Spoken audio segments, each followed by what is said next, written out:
This program proudly brought to you by Frampton's First National Real Estate.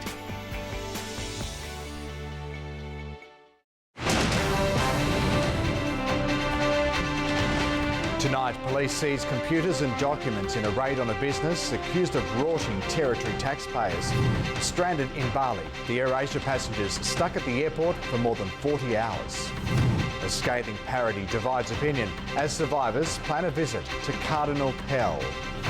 A former UFC champ, Ronda Rousey, tells of her emotional breakdown in Melbourne. And how you could have a free house, but what it'll cost you to make it your new home.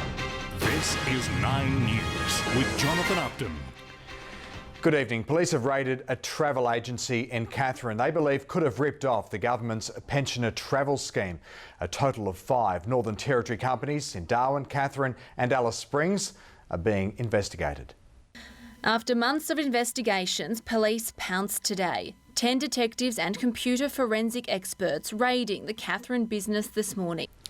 After dumping any changes to the GST, the government today admitted families will only get modest tax cuts in the May budget.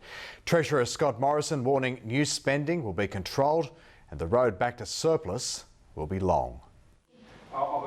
Scott Morrison came armed with a slideshow, but as expected, no clear picture of exactly what he's going to do. Someone's in trouble. Time for a quick look at today's weather now with Elly Cormack. Elly, today was hot. It could be nearly a week before we see rain again.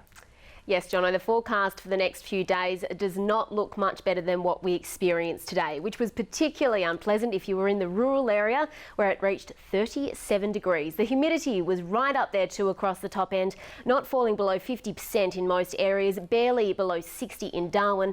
Bachelor had the coolest overnight minimum of 25, and the good news is the bomb does predict showers eventually. I'll tell you exactly when later in the bulletin. Elly, thank you. See you then. In the news ahead, lucky number 10 for the $1 Million Fish competition.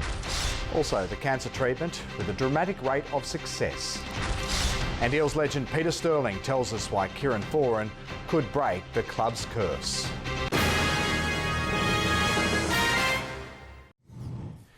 Prosecutors say human error caused last week's train crash in Germany that left 11 people dead. 2 trains collided head-on in Bavaria, in the country's south, after a dispatcher gave the OK for 2 trains to travel on a single track. When Kieran Foran signed a multi-million-dollar deal with the Eels, he was always going to be their most vital player. Well, now it's official. Henry Jones joins us for more. Henry, today Foran was named the club's captain. Good evening, Jono. Foran replaces Tim Manor as the on-field leader for 2016. It's another responsibility for the halfback, who is already under immense pressure to break the Peter Sterling curse, which has haunted the Eels for more than 20 years. And I'll be back with more, including the list of players who have been given exemptions to take part in the NTFL finals. And Michael Clark is set to make a cricketing comeback 6 months after retiring from the game. That's coming up shortly, Jono. Henry, thank you. See you then. Still ahead, the allergy breakthrough revealing why Australian children are at risk. Plus, the Eagles of Death Metal finished the concert that was interrupted by terrorism. And Dreamworld welcomes its cutest new attraction. Henry returns now with more sport, and the NRLNT has announced its new general manager. That's right, Jono. The position has been vacant since last December, but Nigel Roy has officially been entrusted to take the NRLNT forward, and we'll hear what his key priorities are next. Plus, Richmond Tigers recruit Chris Yarran has been sidelined with injury, but just how long will he be out for? And James Tedesco is eyeing off an Origin position after establishing himself as one of the game's best fullbacks.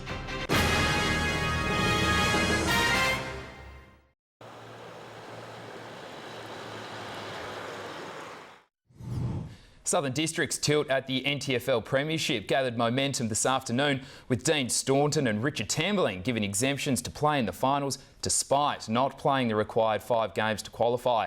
Ryan Smith from St Mary's and Nightcliffe's Tyrone Downey have also been approved to play. Chris Yarran's Richmond debut has been put on ice, with the star recruit not expected to play until at least round 7. Having earlier battled weight problems, a reoccurring calf injury has now stalled Yarran's progress. In a horror 2015 for the NRL's Tigers, James Tedesco was a shining light. After overcoming the injuries that plagued him in previous seasons, Tedesco established himself as one of the game's most dangerous fullbacks. Now he's eyeing off the spot in State of Origin. Strapping on his...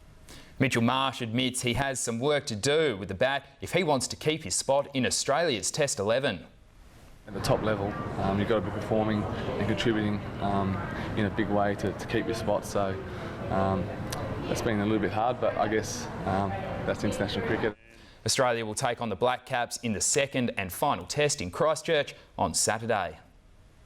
6 months since announcing a shock retirement during Australia's Ashes annihilation, Michael Clarke is back. The 34-year-old will make his return this weekend in the Sydney grade cricket competition. Nine's Yvonne Sampson caught up with the former Australia captain. Good night in sport, Jono. Henry, thank you. In the news ahead, the latest headlines. Plus, the robot brain surgeon saving lives twice as fast as human doctors. And dog lovers go the extra yard to be crowned best in show.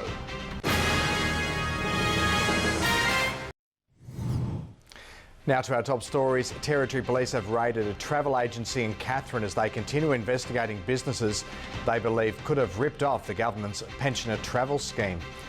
Hundreds of Australians are on their way home after being stranded in Bali following 2 in-flight emergencies. And a woman at Rabbit Creek has put a house up on Gumtree for free. But if you want it, you'll need to cover the removal fee, estimated at around $20,000. Australian surgeons have created medical history by using a robot to perform brain surgery. Faster and safer than human hands, Rosa, the robot, is giving new hope to people with epilepsy. To Elly Cormack now with the weather details. Elly, it'll be a while before we see a change in these steamy conditions. Yes, Johnny, the chance of thunderstorms and showers increases as the weekend approaches. After the break, your weather details. Partly cloudy with a very brief light morning shower in the northern suburbs and a fresh afternoon sea breeze. Right now it's 31 degrees and the humidity at 72%. Today in Darwin, a top of 34, and just before 3 this afternoon, a warm 37 recorded at Middle Point. On the satellite, mostly clear over much of the continent with just isolated storms across the north. Humid westerly winds causing warm overnight temperatures and just a slight to medium chance of storms around the Darwin area tomorrow. Storms becoming a little more likely next week as moisture levels increase and the westerly winds weaken. Around the rest of the country, showers for the southeast in Hobart and Melbourne. Perth will enjoy some time away from that blazing sun, partly cloudy and a top of 32. On our harbour, west to northwesterly winds will increase to up to 20 knots in the middle of the day, then drop again in the evening to about 10. Seas will be below a metre, but will rise to 1.5 around midday. Pretty small tides this Thursday, the low just after 8:30 in the morning, 2.6 metres, and the sun will set no doubt beautifully at 7:15. Runoff fishermen are getting concerned about the lack of rain, but you'll find a barra at the Daly or mouth of Shady Camp, and the Vernon Islands are holding trevally and a few max.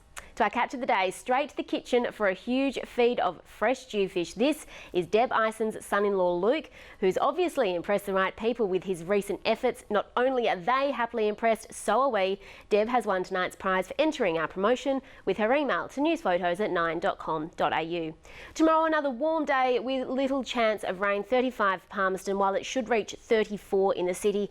But looking ahead, the likelihood of showers and storms increases from the weekend, and you can see their temperatures will come down just a touch. This time next week, the BOM predicts there's a strong chance of rain for most of us. That could not come soon enough. Jono.